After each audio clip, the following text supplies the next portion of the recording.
Kama tulivyozungumza clip iliyopita, vipimo ambavyo tunatakiwa tuvipime ili kuweza kujua kama sperm zako zina changamoto.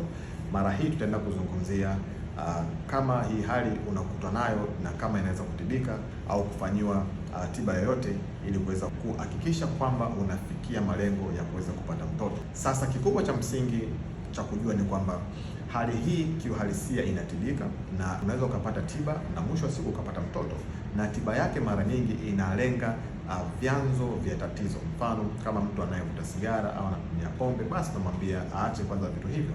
Kama mtu ana infection yoyote, tunamwambia bwana, inabidi utibu infection yako. Kama mtu ana lishe duni, yani anatumia vyakula ambavyo havina vitu vyenye folic, havina vitu vyenye zinc, basi tunamwambia jaribu kutumia hivyo vitu, na pia tunaweza kukupa dawa ambazo zina zinc pamoja na folic. Wale ambao wanafanya kazi katika maeneo ambayo yana joto kali, basi mara nyingi tunawaambia kama unaweza kutoka katika eneo hilo na kufanya kazi katika eneo jingine ili kuhakikisha kwamba kwa kipindi cha tiba uweze kupata unafuu, basi ni vyema kufanya hivyo. Pia njia ya mwisho, kama mambo yote yatakuwa ni magumu, yani hujafanikisha, basi unaweza kusaidiwa kwa njia aidha kupandikiza zile sperm moja kwa moja kwa mke au unaweza kufanya IVF. Kwa hiyo mpaka hapo nadhani utakuwa umeelewa vizuri sana, lakini usisahau kwamba neno hili sperm hazina nguvu haina maana kwamba mwanaume huwezi kupata mtoto,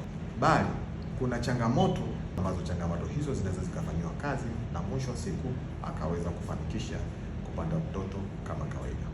Nafikiri utakuwa umeelewa, lakini kama kutakuwa kuna swali usisite kuuliza. Endelea kufuatilia programu zetu ili kuweza kupata elimu zaidi. Cheers.